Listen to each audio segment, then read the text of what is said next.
banyak masukan yang insya Allah ke depan kita berjuang terhadap pendidikan anak-anak kita menjadi generasi yang luar biasa insya Allah. Amin. Bapak Ibu yang saya hormati, saya coba share screen yang saya sudah siapkan.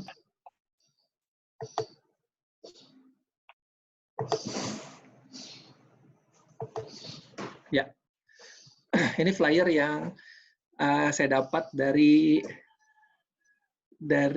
Kang Ardin ya. Ya, insya Allah.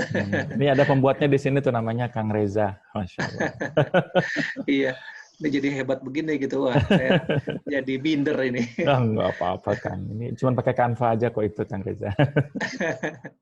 Ya, tadi temanya adalah rumah sebagai madrasah anak untuk tetap kreatif di era pandemik gitu. Tema yang sebenarnya sekarang menggejala bukan hanya di Indonesia, tetapi juga di seluruh dunia. Sehingga banyak kegiatan-kegiatan, terutama sekolah, menjadi belajar di rumah gitu ya, atau work from home gitu yang banyak dilakukan oleh para pekerja profesional. Kita ketahui dasar dari kata madrasah itu yang artinya sekolah dalam bahasa Arab adalah darosa, gitu ya Ustadz ya. Mungkin Bapak Ibu udah sangat paham itu, yang artinya belajar. Jadi keluarga adalah sekolah pertama bagi anak-anak kita, di mana anak-anak mendapat pendidikan, terutama pendidikan karakter. Kalau kita mengacu kepada pendidikan secara umum, maka ada 3 ranah gitu kan, ada ranah kognitif atau akademis, ada ranah psikomotor, yaitu keterampilan, dan ranah afektif. Maka sekolah pertama ini, madrasah ini, atau keluarga ini, banyak berperan aktif di ranah afektif, yang terkait dengan attitude gitu ya. Kalau dalam bahasa Islamnya itu akhlak, saya mengartikan akhlak yang dibangun di rumah-rumah melalui keluarga kita, lewat ayah bunda, berserta keluarga besarnya mungkin kalau masih tinggal bersama dengan keluarga besar, dan mereka yang sangat mewarnai anak-anak kita. Maka pesannya sebenarnya jangan tinggalkan zuriatan diafa atau generasi yang lemah, tetapi menjadi qurrata ayun, generasi penyejuk mata, yaitu generasi yang seperti apa? Generasi yang memberi harapan yang baik pada anak-anak kita di masa yang akan datang. Sehingga anak bisa belajar learn to know, learn to do, sampai learn to be ya, learn to be. Jadi menjadi sesuatu. Itu harapannya menjadi khalifah di muka bumi yang bermanfaat buat dirinya, buat agamanya, buat keluarganya, juga buat negaranya gitu. Maka saya ingin mengajak Bapak Ibu sekalian, sebelum kita ngomong masalah kreatif, itu adalah tanggung jawab orang tua. Kalau kita merujuk kepada Quran surat At-Tahrim ayat 6, ya ayyuhallazina amanu qu anfusikum wa ahlikum naro. Maka hai, terjemahan secara umum adalah hai orang-orang yang beriman, peliharalah dirimu dan keluargamu dari api neraka. Penjelasannya adalah yang bahan bakarnya adalah manusia dan batu. Penjaganya malaikat-malaikat yang kasar keras, yang tidak bisa mendurhakai Allah, artinya tidak bisa menyimpang apa yang sudah diperintahkan oleh Allah. Sehingga betapa berat ketika anak-anak kita tidak terpelihara gitu, karena tidak ada KKN di sana gitu. Semuanya ketika dia harus masuk neraka ya berarti masuk neraka gitu, dan itu luar biasa, akhir hidup yang mensesarakan gitu.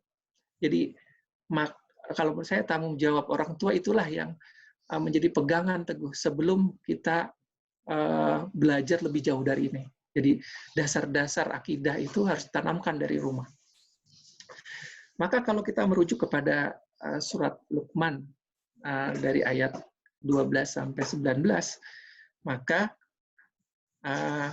intisari dari ayat ke-12 itu bagaimana orang tua mengajarkan syukur kepada Allah. Anak-anaknya selalu bersyukur kepada Allah terhadap apapun yang diterimanya. Baik dia dalam keadaan dengan keberadaan yang dengan ketersediaan sarana prasarana gitu, baik pun itu kurang gitu, maka rasa bersyukur itu harus kita hadirkan dalam diri anak-anak kita kepada Allah Subhanahu wa taala apapun yang terjadi. Di ayat ke-13 ini menjadi pondasi besar buat anak-anak kita agar anak-anak kita tidak mempersekutukan Allah, dan ini menjadi syarat utama sehingga kita bisa bersama atau membersamai orang-orang Muslim di surganya Allah nanti kelak, insya Allah. Di ayat ke-14, biru walidain, berbuat baik kepada orang tua. Bahwa anak-anak diajarkan untuk berbuat baik pada orang tua. Berbicara yang baik. Melakukan sesuatunya dengan baik kepada orang tuanya. Dan yang di ayat ke-15, anak diajarkan untuk mempergauli orang tuanya dengan baik. Walaupun orang tuanya dalam keadaan kafir. Kita diajarkan untuk selalu hormat kepada orang tua. Di ayat ke-16, anak diajarkan tentang bahwa semua perbuatan manusia itu akan dibalas. Walaupun itu sebesar biji sawi. Biji sawi kita ketahui amatlah kecil gitu. Tetapi semua perbuatan tidak luput dari Allah gitu. Jadi semua akan tercatat, dan ini harus kita sampaikan kepada anak-anak kita bahwa matiin yang masuknya bahwa Allah akan membalas semua perbuatan manusia.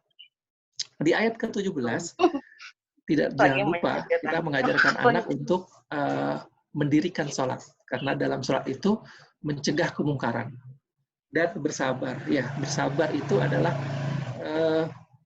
kunci sukses sebenarnya. Bagaimana anak itu bersabar dalam Ramadan ini terhadap kelaparan, kehausan, bersabar terhadap kesulitan. Dan ini menjadi pembelajaran yang luar biasa buat anak-anak kita dan termasuk kita sendiri. Dan di ayat 18 ke 19 yang perlu kita sampaikan kepada anak-anak kita adalah janganlah sombong, baik itu perkataan maupun perbuatan. Karena orang yang bersifat sombong itu akan menggugurkan segala banyak kebaikan. Jadi ajari anak-anak kita untuk berkata dan berbuat yang baik. Kembali ke kreatif gitu ya. Saya coba ingin jelaskan bahwa kalau kreatif itu adalah cerita tentang ide atau cerita tentang konsep yang baru yang berhubungan dengan gagasan tadi, konsep yang sudah ada gitu. Bisa jadi konsep itu sudah ada tapi kita tampilkan menjadi sesuatu yang baru. Terus yang kedua, ada kemampuan untuk menciptakan hal-hal yang baru yang berbeda dengan sebelumnya. Maka orang-orang kreatif itu biasanya akan berpikir sangat luas. Kalau tidak digawangi dengan akidah yang baik, dia akan melebar kemana-mana dan itu akan berbahaya sebenarnya. Kita ambil contoh, ini ada klip video cuplikan bagaimana orang belajar kreatif terhadap teknologi yang dirancang lewat sebuah permainan.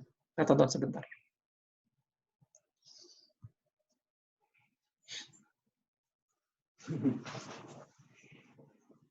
Emang ada suaranya ya, Kang? Belum ada suara ya? Mungkin sebentar. Dibuka dulu itu. Apa? Maaf.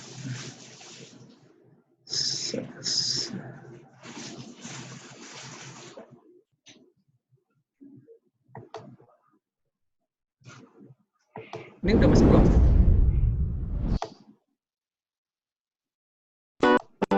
Masuk udah? Sudah. Alhamdulillah.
Yaitu sekelumit cuplikan video terkait dengan bagaimana orang membangun kreativitas gitu, yang tentu tujuannya adalah menggunakan alat untuk mempermudah manusia dalam bekerja maupun dalam kehidupan manusia itu sendiri.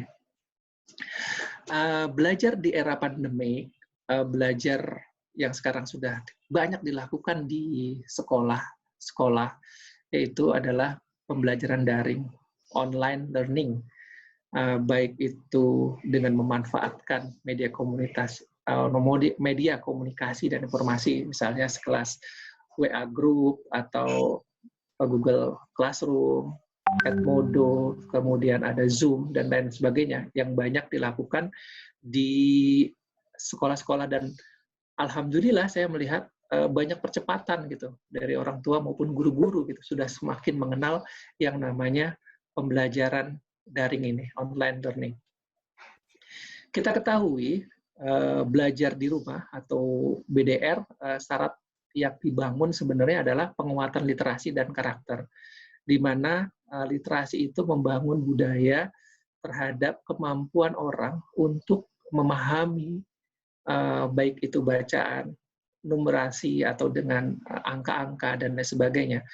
Yang ketiga adalah karakter. Seperti tadi saya katakan bahwa karakter yang dibangun di rumah menjadi tulang punggung keluarga dalam madrasah tadi, sebenarnya sudah juga berkembang gitu di sekolah-sekolah yang sekarang makin sebenarnya agak aneh kalau di Indonesia. Saya melihatnya banyak orang-orang pandai gitu ya, tapi dengan kondisi sekarang gitu, saya lihat, wah luar biasa nih, bener Indonesia sudah menjalani karakter dengan baik atau tidak gitu.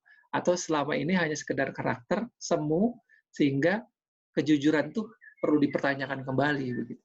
Dan ini menjadi PR sebenarnya pada pembelajaran di keluarga gitu.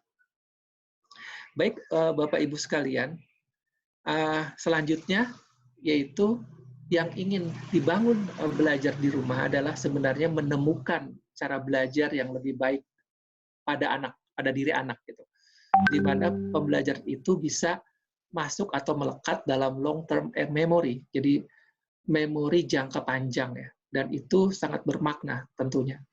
Nah, penilaian yang digunakan juga beragam gitu, ada penilaian proyek, ada portofolio, atau ada extended essay, dan penemuan dan bentuk penelitian lainnya yang tentu relevan dengan tujuan pembelajaran itu sendiri. Nah, pada saat ini, pada kesempatan ini, saya ingin mengajak Bapak Ibu, Ayah Bunda sekalian, untuk masuk dalam penilaian proyek sebenarnya.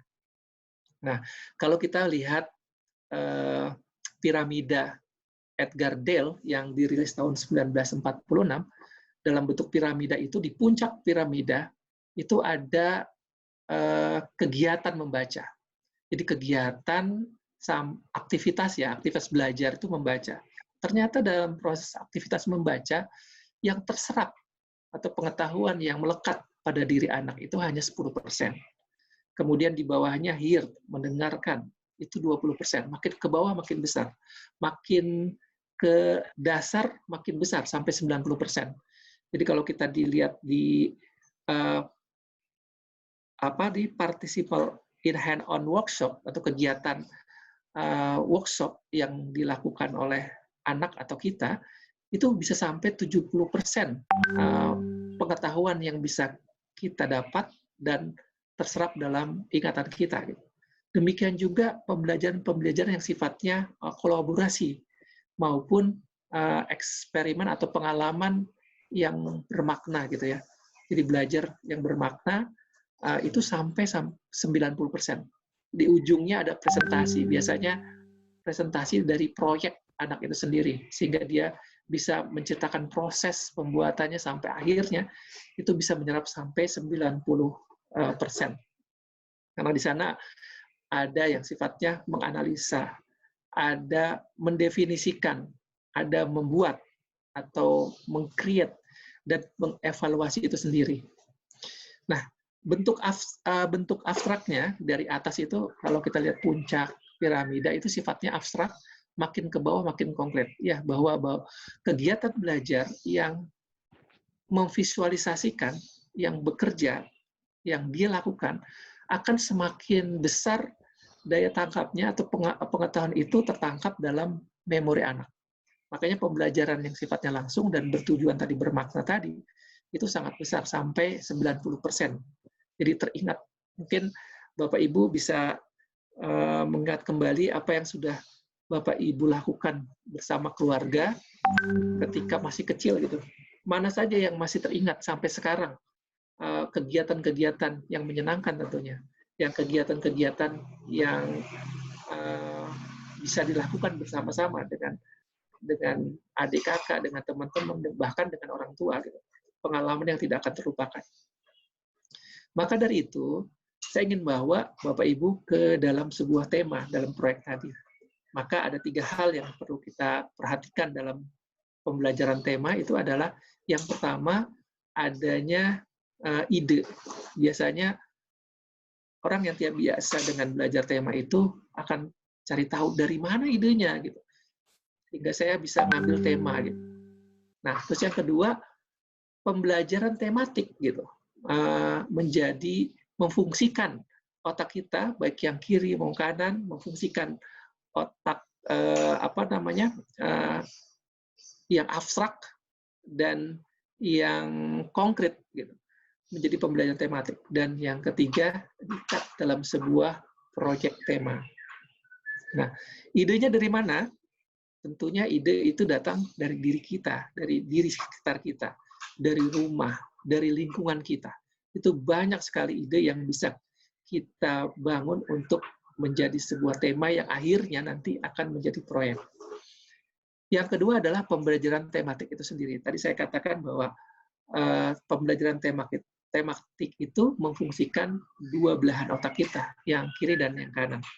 Sehingga pendekatannya bisa melalui apa yang disampaikan oleh Profesor Dr. Howard Gardner, yang dikenal dengan multiple intelligence. Dia adalah seorang psikologi dari Harvard, yang tenor dari dia adalah menyimpulkan tentang ternyata kecerdasan itu bukan kecerdasan yang dikenal sebelumnya, yang hanya satu gitu ya, tetapi kecerdasan itu adalah kecerdasan yang sangat beragam. Bahkan sekarang itu sudah sampai 9 kecerdasan, mungkin ke depan bisa 10, 11, atau 12. Yaitu apa saja kecerdasan itu? Yang pertama adalah kecerdasan linguistik, atau kecerdasan bahasa. Bahwa kemampuan berorasi, kemampuan menulis, itu adalah termasuk dalam kecerdasan bahasa. Maka seorang tokoh-tokoh politik misalnya, dia punya kecerdasan bahasa, bisa orasi tanpa teks misalnya. Wah, itu luar biasa. Kita kenal misalnya Soekarno, gitu, yang kecerdasan bahasanya luar biasa, dan itu bisa diasah. Gitu. Yang kedua, kecerdasan matematika atau logical matematika, intelligence. Kita kenal bahwa sebelumnya orang cerdas itu dikenal dengan memiliki kemampuan kecerdasan matematika. Tapi ternyata tidak cukup itu, gitu. Bahwa sudah pasti bahwa kemampuan matematika yang terkait dengan logika itu dimiliki oleh orang-orang yang memiliki kecerdasan matematika. Tapi ternyata ada hal yang lain, yaitu kecerdasan ruang, misalnya spatial intelligence, yaitu kecerdasan menangkap ruang visual, misalnya orang-orang arsitek ya, arsitektur gitu. Dia memiliki kecerdasan visual. Orang-orang yang suka berjalan gitu, traveling, dia bisa kecerdasan visualnya akan terbangun dengan baik. Kemudian ada lagi yang keempat, kecerdasan kinestetik. Kinestetik itu banyak dilakukan oleh olahragawan atau tukang pertukangan ya, bengkel, itu kecerdasan kinestetik. Kecerdasan gerak tubuh, mengekspresikan gagasan dan perasaan, itu adalah kecerdasan kinestetik atau bodily kinestetik. Yang kelima adalah kecerdasan musik. Kecerdasan musik itu memang banyak orang yang memang sudah talentnya seperti itu ya, terbawa oleh kebiasaan mungkin dari orang tuanya, kebiasaan lingkungannya, atau bisa jadi kalau orang tuanya di rumah tidak terbiasa dengan musik, mungkin dia sedikit sekali mengalami perkembangan di kecerdasan musik. Tapi jelas seorang artis, seorang penyanyi, itu kecerdasan musiknya berkembang dengan baik. Bagaimana dia bisa menghafal bait-bait syairnya, kemudian kenal dengan liriknya, itu adalah orang-orang yang memiliki kecerdasan musikal. Yang selanjutnya adalah kecerdasan interpersonal, di mana kecerdasan itu adalah kemampuan berempati terhadap orang lain, mengetahui perasaan, harusnya seperti apa menghadapi orang yang misalnya sedang marah, orang yang sedang sedih, dan sebagainya. Orang-orang memiliki kecerdasan interpersonal biasanya sangat populer, dikenal oleh teman-temannya atau orang lain. Seperti kita kenal, profesinya adalah misalnya psikiater ya, yang dia menjadi rujukan untuk bertanya jika terjadi problem keluarga misalnya. Kemudian ada lagi kecerdasan interpersonal, di mana kecerdasan ini adalah mengetahui diri sendiri, kemampuan untuk bertindak secara adaptif. Dia harusnya seperti apa? Dia tahu di mana tempat berada, dia harus seperti apa. Itu ada orang-orang yang memiliki kecerdasan intrapersonal. Ada dua lagi, misalnya kecerdasan naturalis gitu ya. Teman-teman misalnya dari IPB gitu ya, dari kedokteran hewan itu yang suka dengan tanaman, dekat dengan hewan, suka dengan tanaman, bahkan yang suka naik gunung gitu ya, itu memiliki kecerdasan naturalis. Dan yang terakhir di ke-8 atau ke-9 kecerdasan ini adalah kecerdasan spiritual. Bagaimana orang itu memiliki hubungan yang kuat dengan holik gitu, dan Sang Pencipta, menghubungkan setiap peristiwa itu dengan penciptanya. Maka dari itu saya coba ambil beberapa contoh proyek tema. Kenapa proyek tema? Karena yang jelas pertama memang visual, terlihat. Yang kedua, kegiatannya asik, menyenangkan, dan tentu seru kalau dilakukan bersama anak-anak kita di rumah. Contohnya, contohnya misalnya pengelolaan sampah. Kita ketahui bahwa dari 100% sampah masyarakat, sampah rumah tangga itu 50%-nya adalah sampah organik. Sampah yang sebenarnya itu bisa dikomposkan. 30%-nya yang benar-benar tidak bisa didaur ulang. dan 20%-nya bisa didaur ulang. Jadi artinya kalau setiap keluarga mengelola sampah dengan baik, maka hanya sekitar 30% yang benar-benar menjadi sampah yang dibuang. Kita ketahui bagaimana Indonesia tidak mampu mengelola sampah, sehingga yang ada di Bantar Gebang misalnya, itu bergunung-gunung sampah setiap harinya, luar biasa. Saya pernah ngisi kegiatan di sana, ngisi guru-guru, ada satu sekolah di tengah-tengah Bandar Gebang itu luar biasa, baunya luar biasa. Kalau sedang ada pembakaran, itu asapnya benar-benar menurut saya mematikan. Dan kalau di musim hujan, pakaian kita atau sepatu kita kena limbahnya sampah itu sampai seminggu lebih tidak hilang baunya. Itu saya rasakan sendiri bagaimana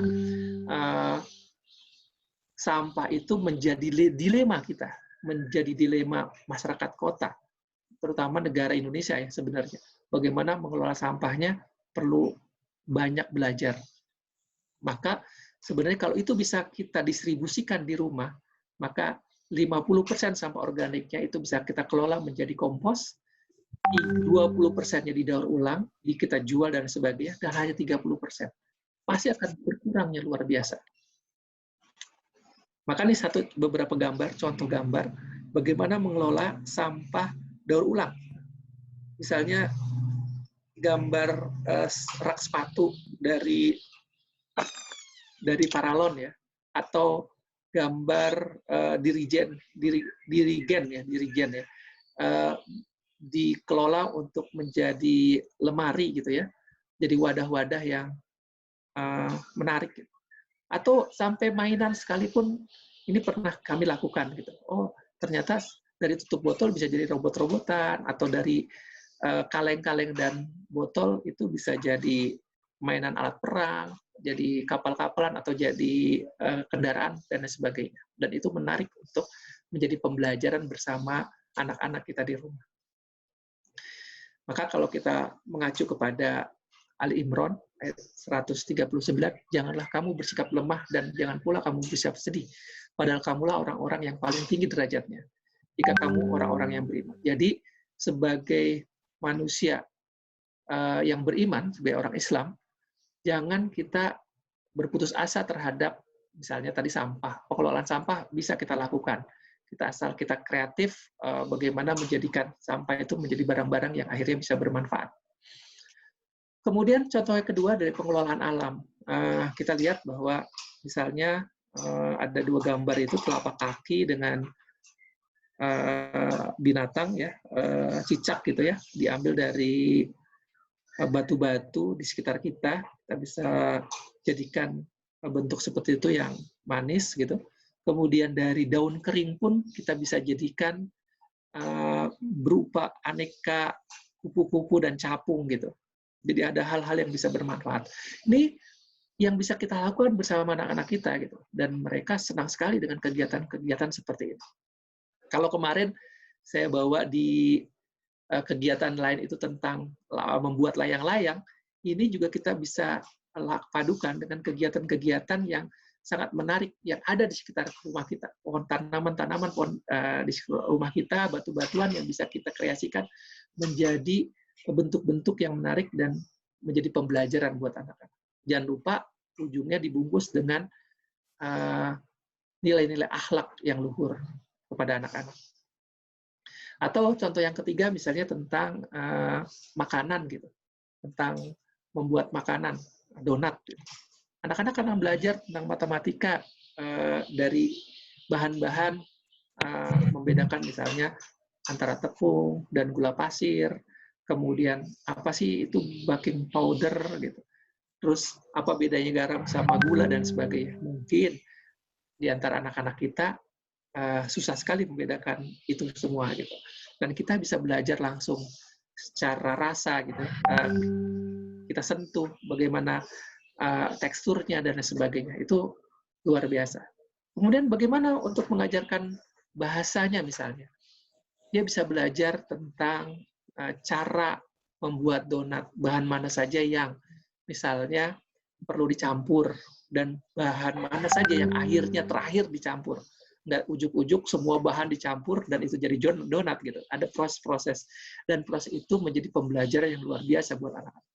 Mungkin kita bisa bungkus cerita dengan Mana dan Salwa, cerita tentang Nabi Musa gitu ya, bagaimana umat Nabi Musa diberikan Allah makanan dari surga, tapi ternyata mereka tetap saja membangkang gitu. Itu luar biasa, dan itu selama 40 tahun yang pernah saya baca gitu. Mungkin nanti dikoreksi tolong.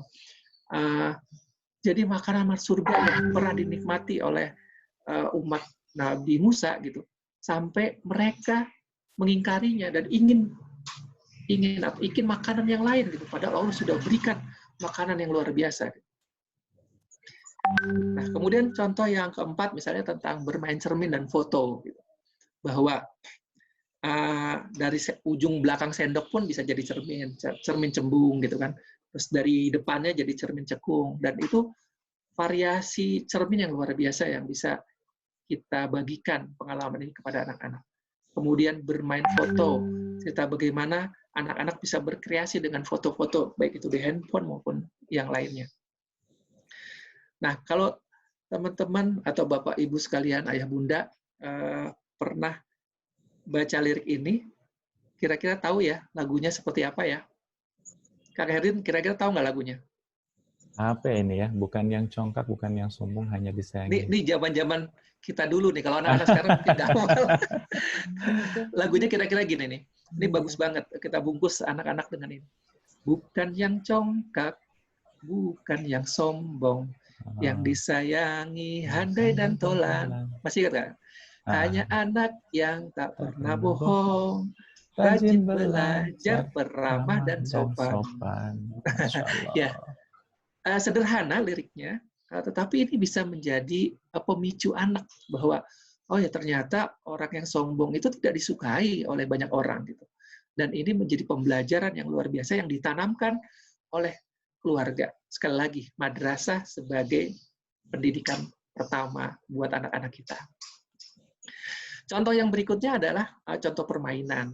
Nah, misalnya permainan sebelah kanan tuh, cerita tentang telapak tangan dan telapak kaki. Nah, ini tentu mengasah body kinestetik ya, bagaimana dia bergerak, bagaimana mengasah otak dia, kapan dia harus meletakkan kaki kanan dan kirinya sebelah mana, dan itu menarik sekali. Sederhana dan itu mengasah keterampilan anak-anak, ya, keterampilan body kinestetik. Terus yang di bawah itu cerita tentang memasukkan bola, itu juga butuh konsentrasi yang luar biasa. Nah, anak-anak dibungkus, ini kan susah permainan ini. Dibungkus dengan ayat Quran di ujungnya. Maka sesungguhnya bersama kesulitan itu ada kemudahan. Sesungguhnya bersama kesulitan itu ada kemudahan. Nah, itu dalam surat Al-Isra ya, ayat 5 sampai ayat 6. Bahwa di ujungnya kesulitan itu ada kemudahan, dan itu bisa menjadi trigger buat anak-anak kita bahwa pertama jangan mengeluh lah, tidak selalu mengeluh, bahwa ujungnya ada kemudahan, insya Allah akan dia raih asal dia bersabar. Nah, bungkusan-bungkusan melalui nilai-nilai Islam inilah yang akhirnya menjadi membekas buat anak-anak di masanya yang akan datang. Jadi generasi Qurratu A'yun tadi, bagaimana orang tua, keluarga, ayah dan bunda membungkus anak-anak kita sehingga ketika mereka berada di luar sana bisa mandiri, tetapi tadi nilai-nilai Islam itu tetap melekat pada dirinya. Dia kreatif tapi melekat pada dirinya. Nah, ada sedikit contoh lagi, kita tonton sedikit.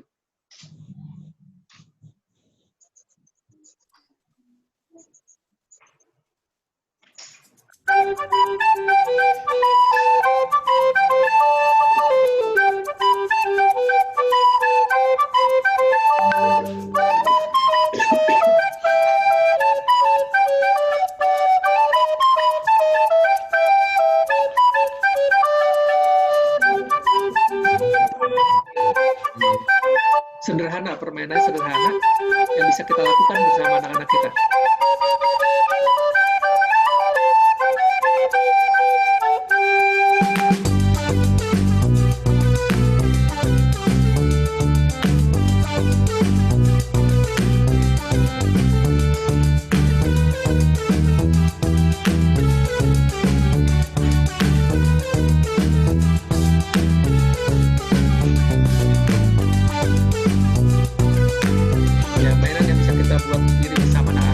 dan tidak harus beli, dan itu sangat mengasihkan, benar-benar handmade.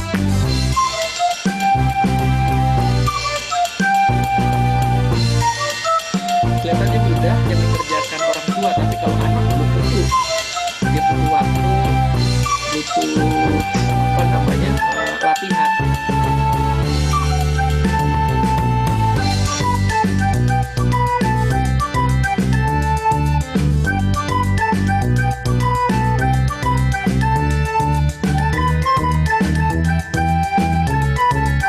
Nah, permainan-permainan ini bisa dalam satu folder yang bisa jadi suatu ketika akan kita mainkan lagi, dan biasanya anak akan sering mengulang-ulang permainan seperti ini.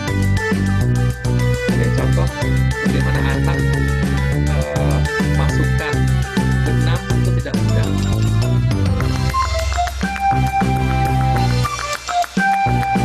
Ini melatih motoriknya. Orang tua biasanya belajar sini, belajar kesabaran dan sebagainya.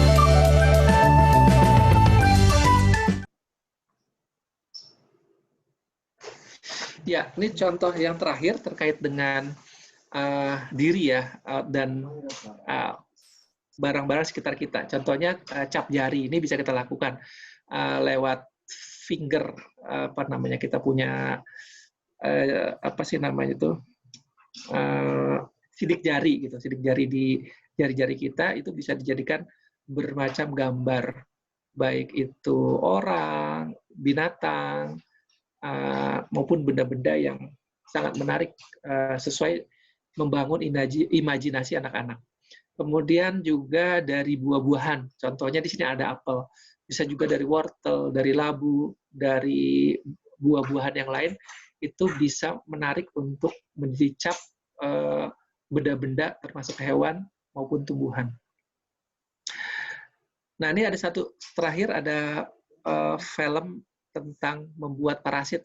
Di zaman saya saya suka banget, dulu saya ingat banget bersama bapak saya membuat ini nih. Jadi nggak perlu beli parasit. Apa ya parasit?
Ya, kira-kira itu yang bisa saya share nih, Kang Ardin. Ya, terima kasih, Masya Allah. Materi yang menurut saya cukup menarik ya, mulai dari bagaimana tadi nas yang sudah disampaikan di At-Tahrim di surat Luqman 12:19, peliharalah dirimu dan keluargamu, kemudian inilah ciri-ciri orang beriman. Terima kasih Kang Yuda atas berbagai macam ide yang luar biasa menurut saya, yang harus terus kita asah di diri kita dan juga mengajak ke yang lain, Bapak Ibu yang lain, terutama anak-anak kita juga untuk bisa mengeluarkan berbagai macam sumber ide ini. Bagi yang mau bertanya silakan di chat juga bisa ya. Ini saya akan sampaikan ada beberapa pertanyaan Kang Yuda. Pertama dari Pak Cacan bertanya apakah multiple intelligence ini ada semua dalam diri seseorang? Terus bagaimana bila dihubungkan dengan kecerdasan tunggal?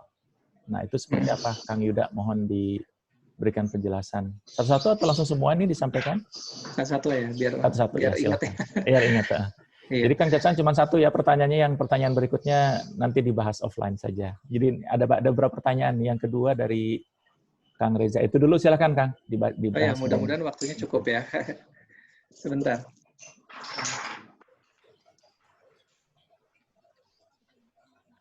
Ya, kalau kita merujuk kepada Howard Gardner gitu ya, kecerdasan yang ada dalam diri manusia itu ternyata bukan kecerdasan satu gitu ya. Jadi kecerdasan itu kalau bisa dipilah-pilah itu banyak banget. Walaupun pada dasarnya, pada akhirnya itu akan menyatu pada diri manusia itu sendiri gitu.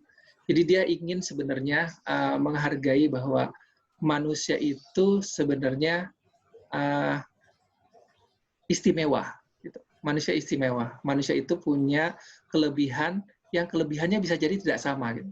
Jadi kalau kita melihat teman-teman anak-anak kita yang disabilities gitu ya, yang cacat mental gitu kan, kenapa Allah menciptakan itu? Pasti ada kelebihannya, dan kelebihan-kelebihan itu yang perlu digali oleh kita sebagai orang tua, baik itu orang tua di rumah maupun orang tua di sekolah. Gitu. Bagaimana mengoptimalkan kelebihan-kelebihan dia.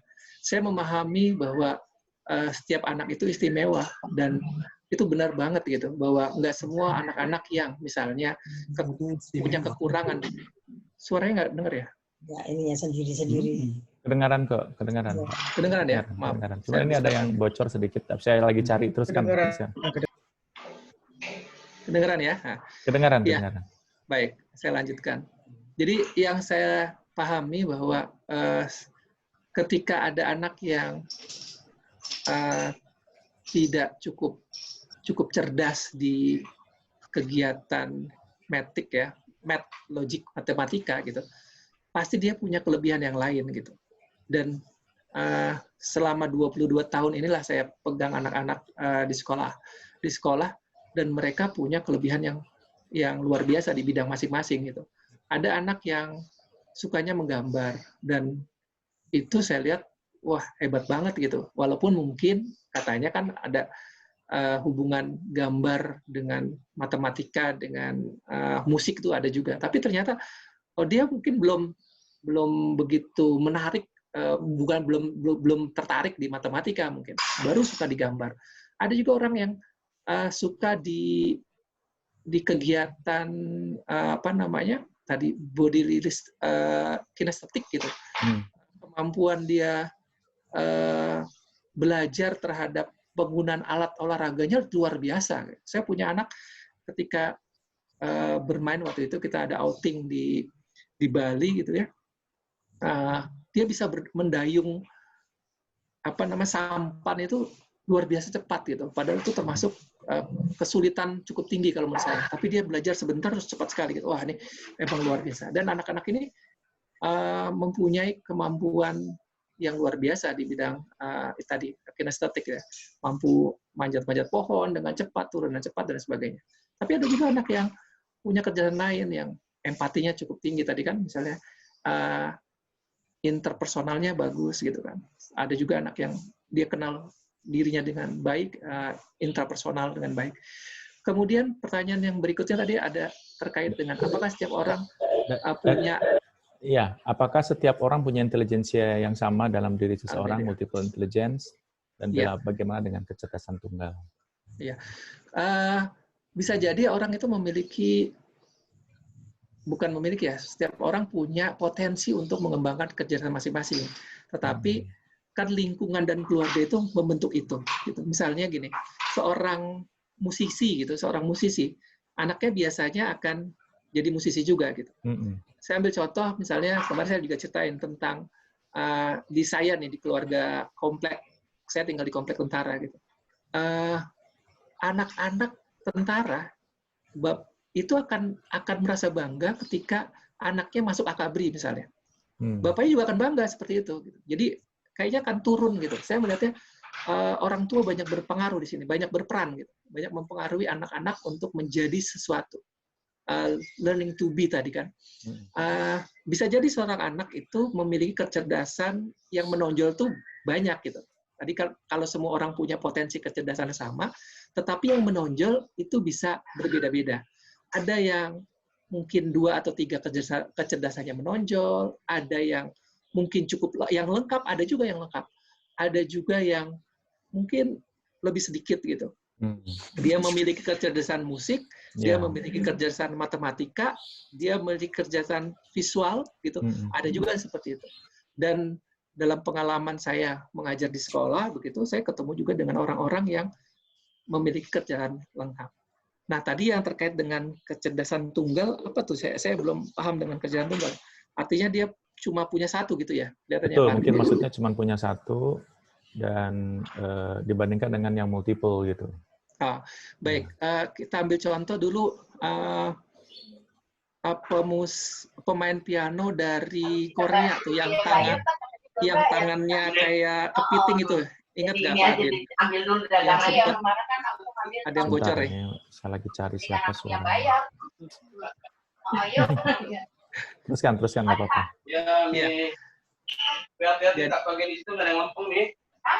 Di itu bude nggak ada yang lempeng baginya hati-hati. Jadi kita lihat misalnya kalau beberapa tahun lalu sempat dipublikasikan tentang seorang anak dari Korea Selatan yang orang tuanya itu perawat kalau nggak salah, anaknya itu Down syndrome, dia tangannya tangan kepiting, kemudian dilatih tentang bermain piano. Wah, itu luar biasa gitu. Dia memiliki kecerdasan musikal yang luar biasa gitu. Dan pada anak-anak seumurnya, bahkan anak-anak yang memiliki keterbatasan itu luar biasa. Dan itu bisa jadi kecerdasan tunggalnya dia gitu. Tapi saya sangat percaya bahwa sebenarnya setiap manusia memiliki potensi kecerdasan yang tadi di Hotgar katakan ada 9 misalnya. Sekarang kita ketemukan 9. Kita punya potensi itu dikembangkan. Nanti lingkungan yang akan menuntunnya anak-anak kita mau jadi apa, mau lebih dekat kemana. Tadi saya bilang misalnya dari keluarga pemusik, dari keluarga tentara misalnya, atau dari keluarga dokter, atau kalau Kang Ardin pernah dengar itu ada satu keluarga yang anaknya 12, bapaknya dokter, anaknya dokter semua. Yeah. Saya pernah baca tuh di mana ya, pernah lihat tuh di India tuh di mana saya lupa kan. Di Lamongan pun ada ya seperti itu kan. Artinya orang-orang dekat itu yang akan mewarnai dia mau jadi apa gitu. Dan kecerdasan itu akan tumbuh lebih banyak kemana gitu. Seperti tadi saya bilang misalnya di tentara, maka kecerdasan yang terkait dengan body kinestetik akan tumbuh jauh lebih besar. Bukan berarti mungkin dia tidak punya kecerdasan yang lain gitu. Ya. Bisa jadi dia punya kecerdasan, tapi karena itu yang diolah, diasah dan lain sebagainya, dia akan menonjol di kecerdasan yang itu. Ya, begitu kira-kira jawaban ya, saya. Kang. Saya rasa sudah jelas. Ini tinggal berikutnya nih dari Pak Reza, dia bertanya mengenai slide intelijen yang tadi disampaikan. Di usia berapakah kita mengarahkan anak untuk ke arah yang mana? Jadi maksudnya seandainya kadang-kadang orang tua itu suka membawa cita-citanya atau kadang-kadang sudah punya keinginan untuk mengarahkan ke sebuah kecerdasan tertentu gitu. Nah, di usia-usia berapakah? Mungkin begitu kali pertanyaannya Pak Reza barangkali. Iya, baik saya coba jawab ya, nanti bisa jadi diskusi juga memang.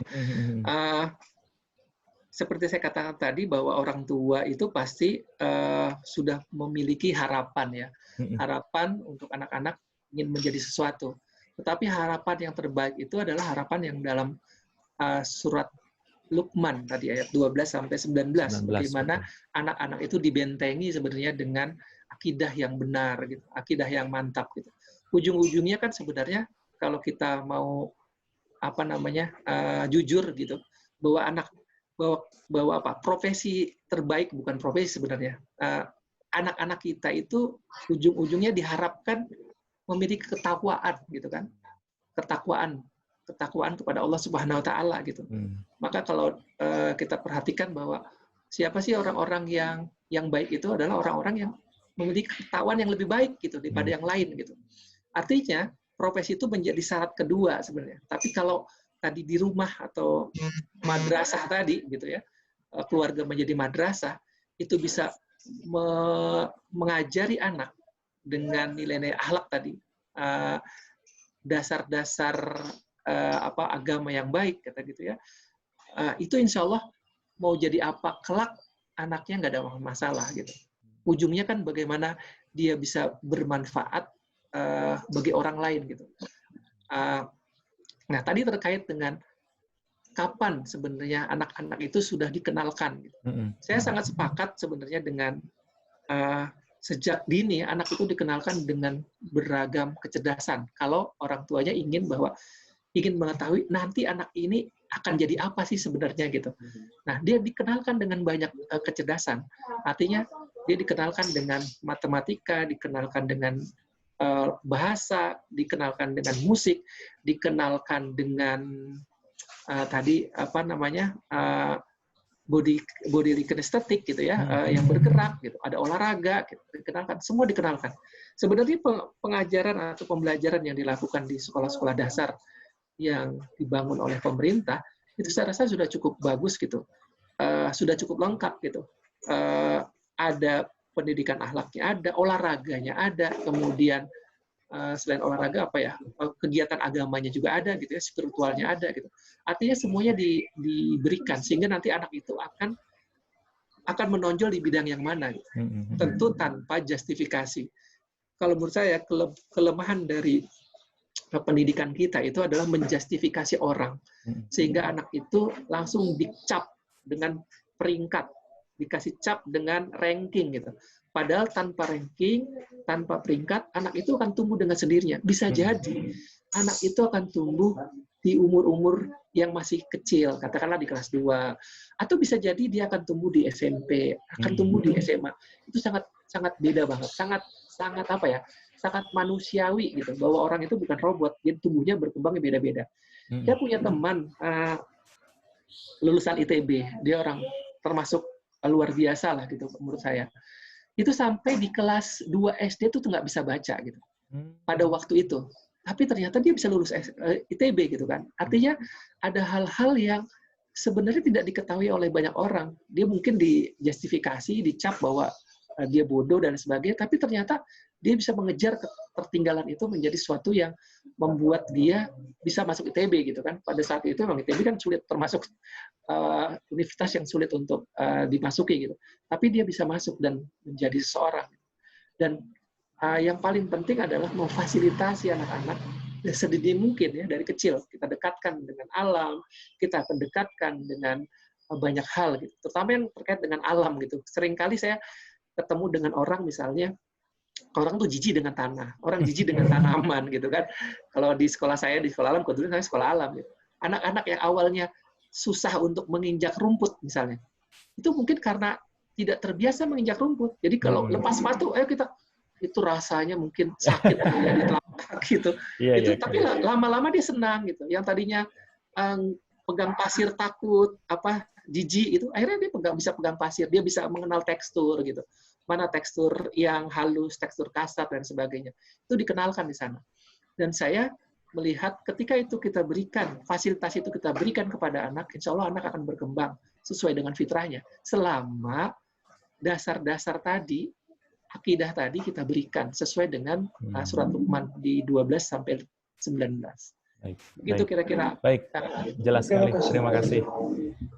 Ini ada lagi, bagaimana dengan anak ABG yang 16 tahun? Apakah kegiatan bersama yang bisa kita lakukan? Mungkin maksudnya ide-ide untuk teenagers barangkali, Kang Yuda. Iya, betul.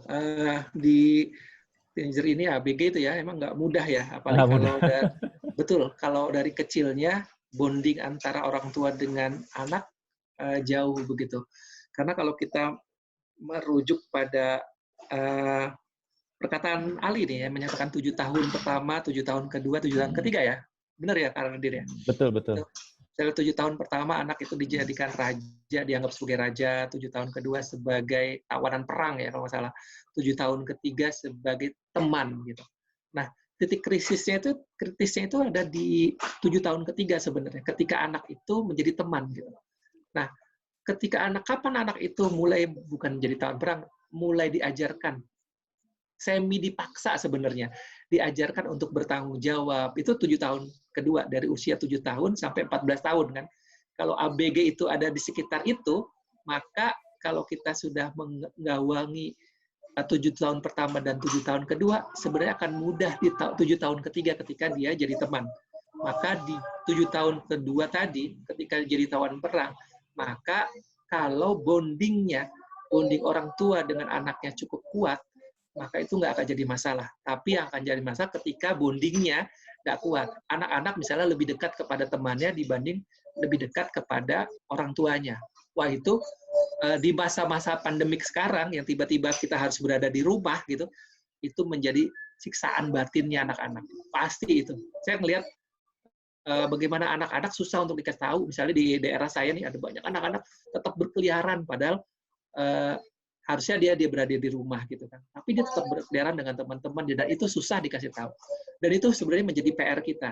Dan PR itu nggak bisa ujuk-ujuk sekarang sebenarnya.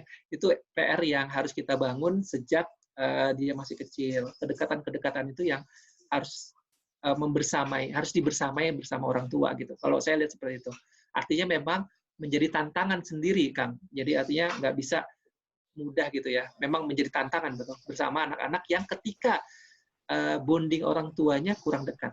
Nah, justru kalau menurut saya saat-saat inilah harusnya kita belajar untuk bonding lagi tadi. Ayo belajar walaupun itu tidak mudah buat saya. Ya.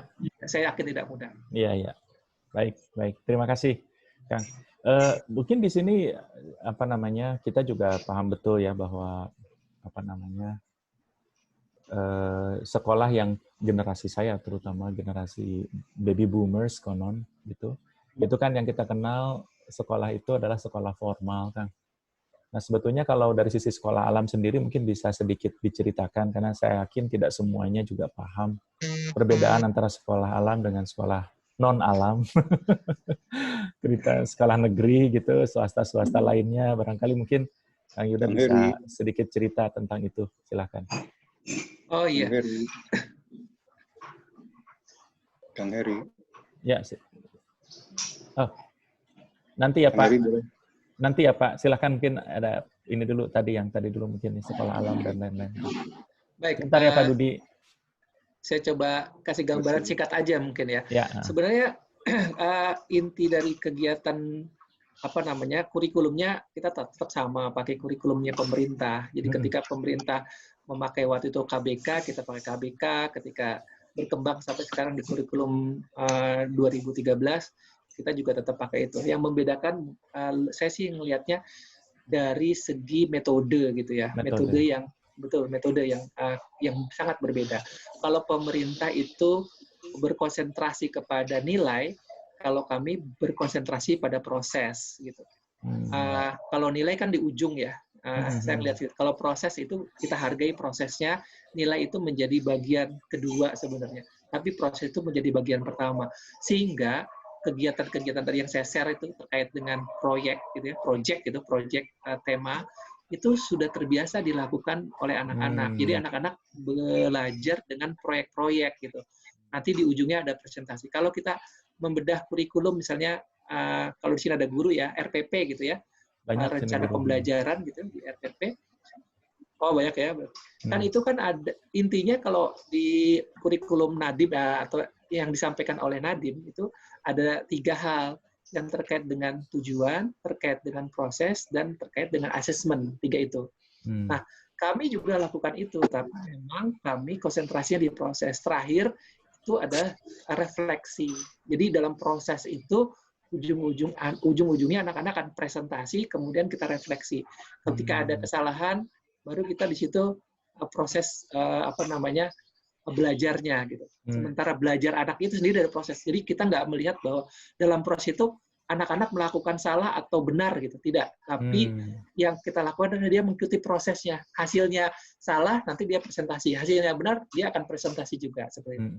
Contoh satu misalnya tentang waktu itu kami mencoba menimbang berat udara gitu. Berat udara, maka secara teori gitu, kalau ada balon kita tiup lebih besar, dia pasti lebih berat, gitu kan. Tapi ternyata itu beda. Hasilnya tidak seperti itu. Balon yang kecil itu, yang ditiup kecil itu jauh lebih berat dibanding balon yang ditiup lebih besar seperti itu. Kalau kita belajar tentang volume udara. Nah, itulah baru nanti kita mengadakan diskusi di situ. Nah, kita sangat menghargai diskusi-diskusi itu bersama anak-anak. Lebih ke situ sih. Baik, terima kasih, Kang. Senang sekali kita bisa berdiskusi juga di sini. Kang Dudi, silakan. Tadi ada pertanyaan atau ada masukan. Monggo, mangga, Kang Dudi. Terima kasih, Pak Heri. Assalamualaikum warahmatullahi wabarakatuh. Waalaikumsalam warahmatullahi wabarakatuh. Materinya yang luar biasa. Saya juga tertarik dengan sekolah alam, karena dulu juga saya tukang keliling di alam gitu. Cuman, beginilah, sederhananya gini, ada sekolah konvensional yang dilakukan oleh pemerintah gitu. Dan mereka mengembangkan 9 macam kecerdasan. Semua berpendapat bahwa anaknya harus memiliki 9 kecerdasan itu. Sehingga pada akhirnya tidak satupun kecerdasan yang muncul. Karena dianggap semuanya harus muncul, padahal orang tidak memiliki 9 potensi kecerdasan itu. Nah, saya ingin bertanya terkait dengan bagaimana sistem nilainya sebetulnya, adabnya di sekolah alam ini. Karena ilmu yang diberikan itu akan menjadi sangat bermanfaat jika memang adabnya memang menjadi sangat baik. Bukan hanya sekedar orang bisa menjadi cerdas, tapi ketika cerdas dia kecerdasannya menjadi barokah gitu. Apakah ini yang menyebabkan sekolah alam ini memiliki sebuah dalam tanda kutip sebuah nilai yang lain dibandingkan dengan sekolah konvensional, atau bagaimana ini, Kang? Saya sih ingin adabnya, karena juga orang mungkin berpendapat gini, wah sekolah alam ini liar gitu, diajari hal-hal yang liar, kebebasan gitu kan, yang tidak kadang-kadang bertentangan dengan konsep bagaimana disiplin ini gitu, yang dibentukkan kepada anak kita gitu. Jadi saya sebetulnya yang disampaikan oleh Kang Yuda gitu kan, bahwa orang ini bisa dicari gitu kecerdasannya agar dia gitu bisa menjadi orang yang unggul gitu. Tidak perlu, ya mungkin secara ideal orang punya 9 kecerdasan ini, tapi kalau dia mempunyai kecerdasan interpersonal saja bisa memahami yang lainnya gitu, dia menjadi orang yang sangat adorable gitu. Ini satu hal yang sangat luar biasa gitu, Kang Yuda. Itu barangkali saya ingin bagaimana mengetahui secara bagaimana adabnya diajarkan sehingga komunikasi yang bisa kita ajarkan dari surat Luqman yang 13 sampai 19 ini bisa terbentuk dengan baik. Terima kasih Kang Yuda untuk materinya yang sangat luar biasa, dan terima kasih Kang Heri untuk kesempatan. Assalamualaikum warahmatullahi wabarakatuh. Waalaikumsalam, Kang Dudi, terima kasih banyak. Oke, silakan Kang Yuda, udah jelas sekali pertanyaannya menurut saya. Ya, yang jelas pertama pengetahuan saya memang terbatas ya Kang. Jadi saya belajar dari pengalaman gitu. 22 tahun itu waktu yang cukup panjang sebenarnya membuat saya punya anak, melihat proses perkembangan dari anak-anak semasa playgroup usia 3 tahun sampai mereka sekarang punya anak kembali gitu. Kalau kita lihat misalnya angkatan pertama, angkatan kedua, angkatan ketiga satu persatu sudah pada berkeluarga gitu kan. Terus mereka punya anak dan anaknya kembali masuk ke sekolah. Masya Allah. Alhamdulillah. Nah, saya melihat sebenarnya apa yang tadi disampaikan oleh Pak Dudin ya. Iya, Pak Dudi. Pak Dudi. Dudi, DUDI. Iya, Pak Dudi. Ada rasa-rasa yang sama khawatirnya gitu. Sewaktu kami guru, orang tua di awal-awal sekolah itu berjalan gitu. Karena memang, ya betul, karena memang di samping kami juga mengajarkan adab, mengajarkan sesuatu yang terkait dengan tadi akhlak, akidah dan sebagainya. Tapi di satu sisi kami juga memberikan keterbukaan, kebebasan anak untuk berkreasi. Sehingga banyak sekali pandangan bahwa, anak sekolah alam kok kayak nggak beradab sih gitu. Padahal sebenarnya kalau kita kembali mempelajari tentang psikologi perkembangan anak, pada anak masa-masa itu ada apa ya, pikiran-pikiran yang bekerja luar biasa gitu. Ketika sisi kreativitas itu kita buka, maka otaknya berpikirnya luar biasa. Gitu. Misalnya tentang tadi, misalnya membuat belajar bersama, memanfaatkan sampah gitu ya. Itu hasil karya anaknya tuh luar biasa yang nggak pernah kepikiran oleh gurunya bahkan orang tuanya untuk menjadi apa. Misalnya seperti itu kan, artinya anak-anak itu ketika diberi kebebasan otaknya berpikirnya luar biasa. Tetapi memang yang terkait dengan adab, yang terkait dengan akidah tadi itu nggak bisa dimatikan gitu. Saya pernah cerita kepada teman-teman orang tua, terutama orang tua kan, banyak sekali yang hal. Saya bilang kepada orang tua bahwa akhlak itu nggak bisa diajarkan sekali gitu. Dia harus terus-menerus gitu.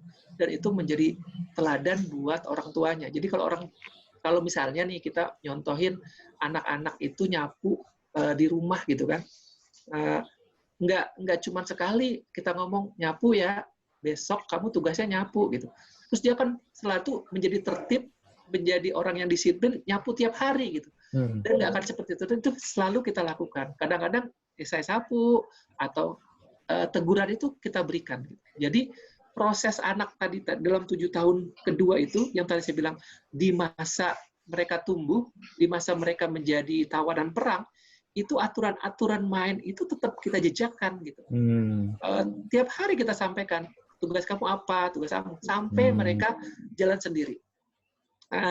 Contoh nih, saya pernah bawa anak-anak itu outing ke Gunung Sibayak, Sumatera Utara ya. Itu biaya sendiri, bukan biaya sendiri tuh Kang, biaya mereka cari duit tuh. Waktu itu kita bareng dengan satu SD di Medan waktu itu, bareng-bareng tuh.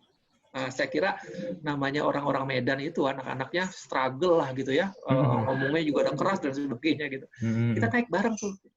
Padahal anak-anak kami di kelas itu selalu kami ingetin, sampahnya dibuang di tempatnya. Seringkali dia lalai dan sebagainya. Biasalah gitu, namanya anak-anak kan pikirannya kemana-mana tuh ya. Sehingga selalu kita ingetin buang sampah di tempatnya segala macam.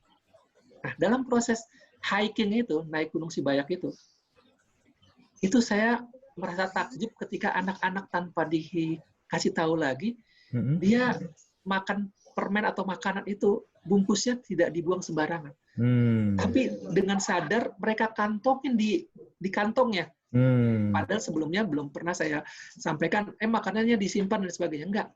Jadi saya hanya ngajarin menegurnya setiap hari di kelas, kemudian di luar dia menjadi anak yang humble lah gitu. Anak yang luar biasa dibanding anak yang lain. Nah, misalnya dibandingkan tadi dengan anak yang di Medan ketika dia capek, wah dia bisa meraung-raung gitu.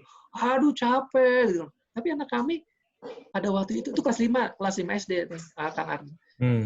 Dia capek istirahat, terus minum seteguk, terus masukin lagi terus jalan lagi. Dan nggak ada suara bahwa saya capek. Iya pasti capek gitu.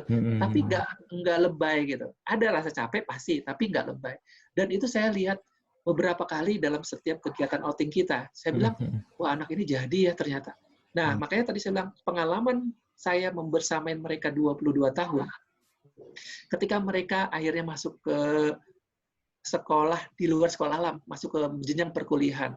Mereka mengalami adaptasi yang luar biasa. Jangankan itu, ada anak-anak kami yang misalnya masuk SMP di luar sekolah alam, masuk SMA di luar sekolah. Ketika mereka berada di luar itu, mereka akan mengalami adaptasi. Tapi saya percaya bahwa manusia itu adalah makhluk yang paling cepat beradaptasi. Dan paling lama, ya terbukti, paling lama 6 bulan lah mereka beradaptasi. Setelah itu mereka menjadi leading gitu ya, leading dan menjadi leader di kelompoknya mereka masing-masing. Bahkan ketika mereka bekerja, mereka jadi leader, kemudian mereka berkeluarga, punya tanggung jawab terhadap keluarga. Ya coba aja bayangkan, misalnya usia 23 tahun, 24 tahun mereka menikah gitu. Mereka berani memutuskan menikah, selesai kuliah langsung menikah gitu. Masya Allah. Itu bukan keputusan, menurut saya bukan keputusan mudah sebenarnya untuk mengambil keputusan bahwa saya akan menikah di usia 24 tahun, saya akan menikah di usia 23 tahun. Itu adalah keputusan yang bertanggung jawab. Dan alhamdulillah saya melihat bahwa anak-anak yang tadi yang saya mau bersamai mereka itu yang sudah berkeluarga, mereka bertanggung jawab terhadap keluarganya. Mereka santun kepada guru-gurunya, mereka santun kepada masyarakat yang ada di sekitarnya. Dan kalau menurut saya ini ada proses panjang. Namanya proses panjang itu nggak bisa dievaluasi dalam waktu cepat. Jadi misalnya anak usia 7 tahun, 8 tahun, kita pengen kamu jadi anak soleh. Ya paling fisiknya aja soleh gitu ya. Kita nggak tahu perkembangannya gitu. Iya, perkembangannya kita nggak tahu. Betul. Perkembangan akhirnya itu yang akhirnya saya melihat sendiri karena 22 tahun tadi. Oh ternyata anak-anak itu alhamdulillah jadi soleh beneran gitu. Walaupun dalam proses perjalanannya mengalami ya pasang surut lah, wajar ya. Tetapi dasar tadi, dasar ideologi, dasar ibadah yang kita tanamkan, baik itu di rumah maupun di sekolah, itu menjadi bekal dia untuk akhirnya kembali menjadi anak-anak yang baik, yang soleh tadi. Baik. Begitu. Jazakallah atas ininya. Ada, Masya Allah nih, pertanyaannya banyak sekali Kang Yuda. Mungkin saya cuma ngambil 2 aja ya, terakhir ya mudah-mudahan. Baik. Pertanyaan dari Kang Gozal ini, bagaimana dengan gadget mobile video game? Nah, itu bagaimana pendapat Kang Yuda, dan sekaligus juga mungkin tipsnya untuk mengatasi anak-anak yang sudah mulai kecanduan dengan mobile video games gitu ya. Barangkali itu satu. Terus yang kedua ini yang dari Ibu Tri Sujiarti, mengenai anak saya sekolah pondok 6 tahun di Kalimantan, dari SMP hingga SMA. Namun setelah kembali ke rumah di Bekasi, pada saat seperti ini, stay at home, dia belum terlihat partisipasinya dengan aktivitas di rumah. Diam saja di kamar, dan hanya menunggu diminta bantuan baru mau bergerak. Itu pun butuh waktu untuk melakukannya. Apa yang sedang terjadi dengan anak saya, dan bagaimana cara mensikapinya. Mungkin seperti itu, Kang Yuda. Ada 2 tadi ya. Mobile video game, sama satunya lagi anak yang di pesantren tapi belum ada kontribusinya padahal sudah sampai usia SMA malah. Ya, maaf, silakan. Iya. Ya, saya rasa ya baik Kang. Saya rasa ini menjadi permasalahan bersama gitu ya. Artinya bukan orang tua yang bersangkutan, tapi umumnya anak-anak yang dilahirkan di tahun-tahun ini gitu, atau zaman eranya generasi Z ya kalau nggak salah, kecanduan terhadap game itu tinggi sekali gitu, tinggi sekali. Maka kalau kita misalnya merujuk kepada apa yang sudah dilakukan oleh pemilik Facebook lah misalnya, atau pemilik Apple gitu ya, mereka melarang menggunakan produk-produk itu gitu sampai mereka mampu untuk bisa mengendalikan. Artinya memang ini adalah candu kalau menurut saya. Candu itu bukan cuma narkoba, tapi gadget itu benar-benar menjadi candu. Ada kesalahan bersama sebenarnya di antara kita, di orang tua gitu, bahwa ketika anak-anak diberikan gadget, akhirnya mereka lupa diri gitu. Saya coba menganalisa terutama untuk main game gitu ya.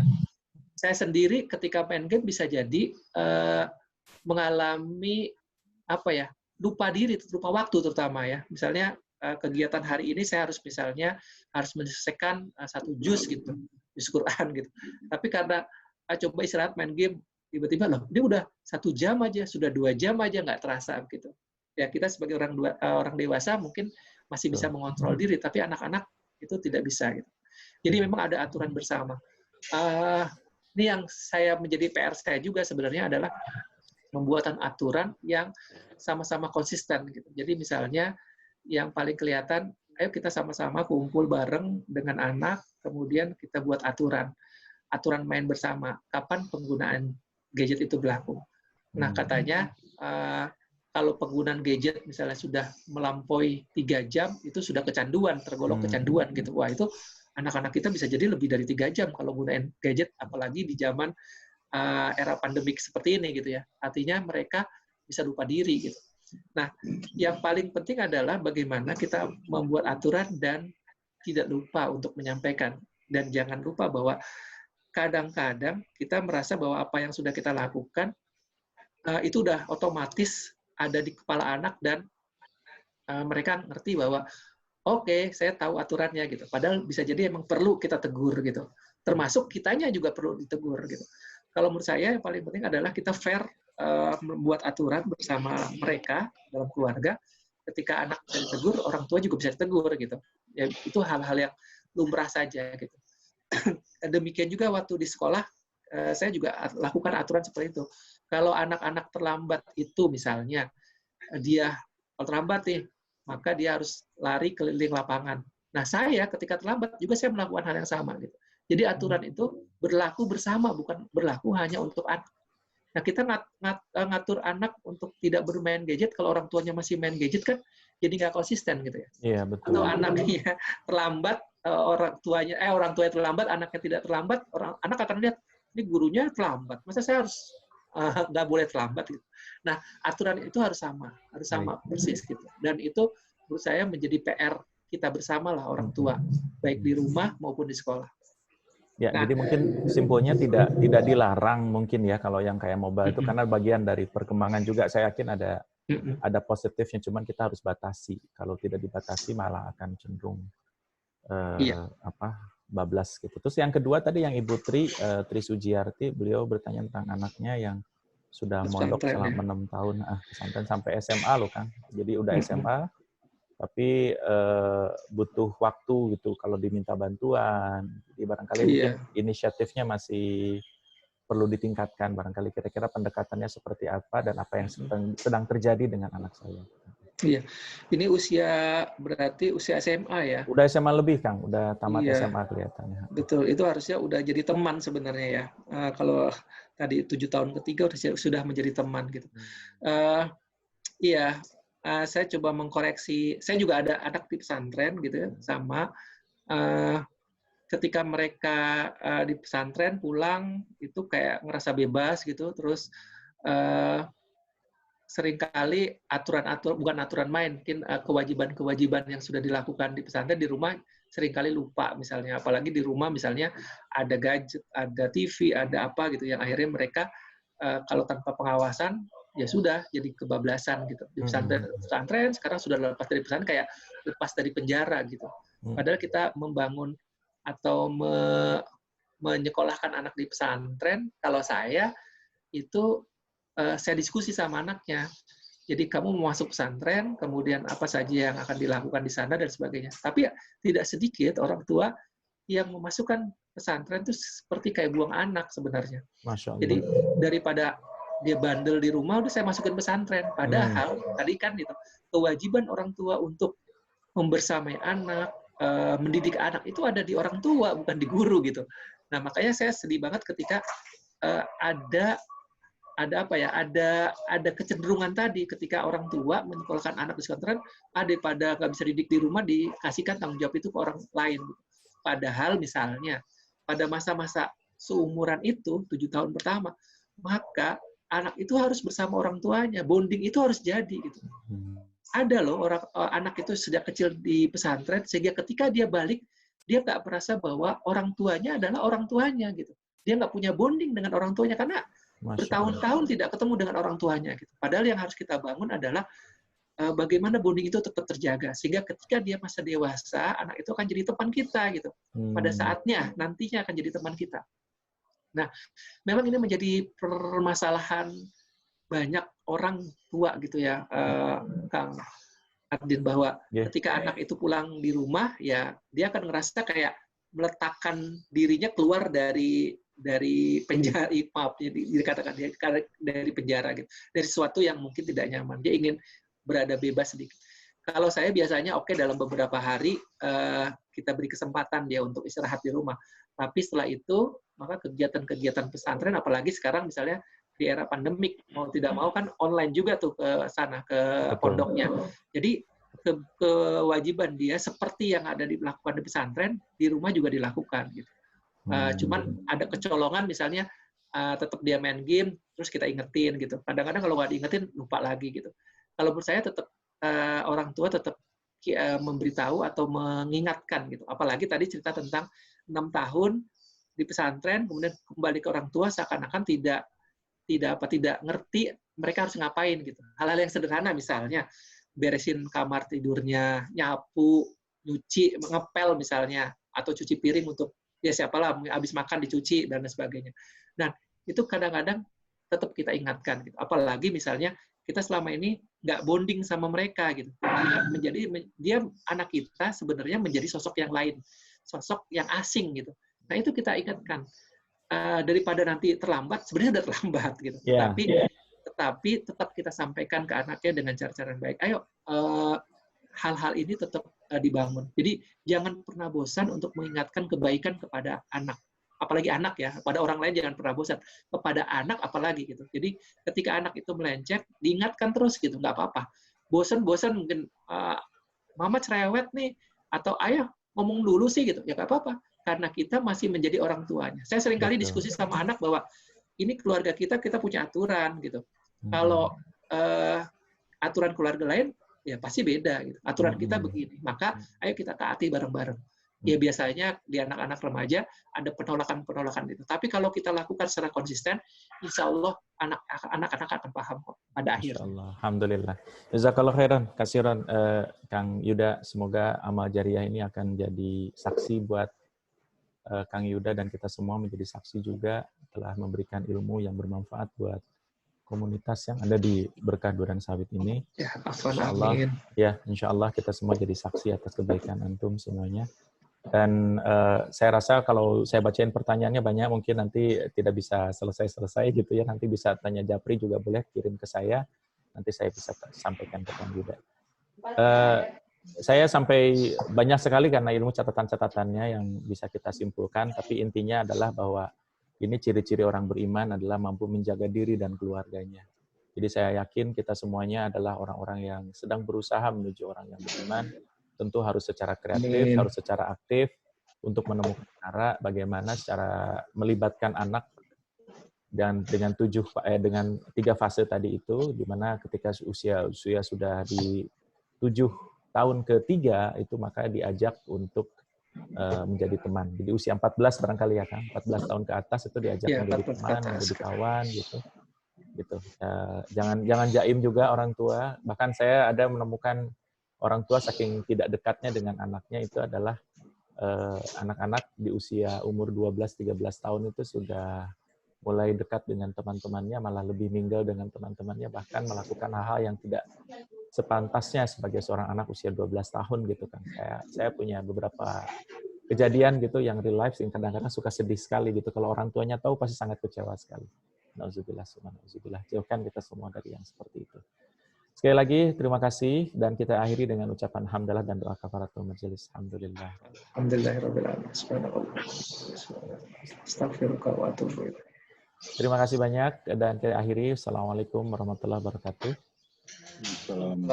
Ya, berikutnya acara bebas aja, silahkan kalau mau ada ngobrol-ngobrol yang lain silahkan. Terima kasih banyak Kang Yuda. Kalau ada acara lagi monggo, tapi kalau mau stay di sini juga dengan senang hati. Ya. Oke, saya izin live nih. Oke, silahkan. Makasih banyak Kang Yuda, terima kasih. Sama-sama. Ya, assalamualaikum warahmatullahi wabarakatuh. Waalaikumsalam warahmatullahi wabarakatuh. Makasih banyak Kang Yuda. Ya. Alhamdulillah.